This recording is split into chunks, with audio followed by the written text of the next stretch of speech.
Born on Christmas Day in the snow of the Palatinate, a 6-year-old boy who crossed an ocean, grew up grinding wheat on the Codorus, marched when the drum beat, and finally vanished into the Tennessee woods. This is the quiet march of Johan Adam Teal. Johan Adam, known as Adam, was born Christmas Day 1733 in the village of Kappeln, near Kassel, in the Palatinate region of what is now Germany. He was the 10th child of Hans and Marie Teal. 6 years later, the family trudged the frozen Rhine toward Rotterdam. 12 souls crowded into the dark hold of the ship Samuel with 300 other Palatine strangers. On the 27th of August, 1739, Philadelphia's wharves rose through the morning mist. Little Adam pressed his face into his mother's neck and tasted the salt that was not of the sea. The scent of pine resin and fresh split oak came home in York County's frontier clearings. Log cabin walls sweated pitch while young Adam swung a child-sized axe between stump rows, each thud a promise never to go hungry again. But safety was fleeting. Gunpowder drifted on night winds when the French and Indian War broke out.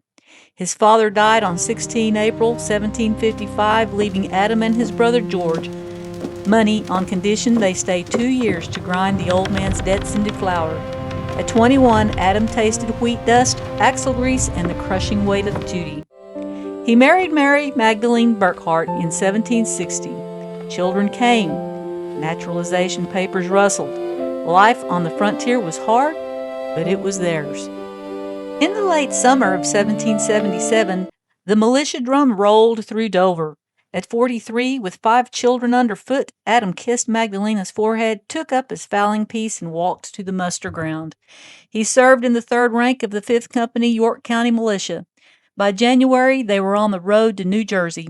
At Princeton, they arrived 2 days after the guns cooled, but the smell of sulfur, blood, and horse dung frozen into the mud stayed in Adam's nostrils for weeks. His duties were simple and far from glorious. He guarded the baggage wagons, kept the powder dry, and made sure the British didn't return for their wounded. When the regiment marched past on their way to Valley Forge, Adam's company was tapped to escort a train of flour barrels. They faced 30 miles of icy ruts with British cavalry rumored to be waiting on every ridge. Adam walked the flank, listening for hoofbeats that never came. The following summer, Adam's company joined General John Sullivan, the long column snaking north through endless mountains. For 6 weeks they marched, burned villages, and salted the earth. Once near the Codorus Creek, Adam's squad surprised 3 redcoats in a barn.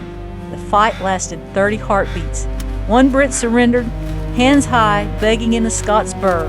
Adam tied him with his own belt and marched him to the provost, feeling the man's terror shake through the rope.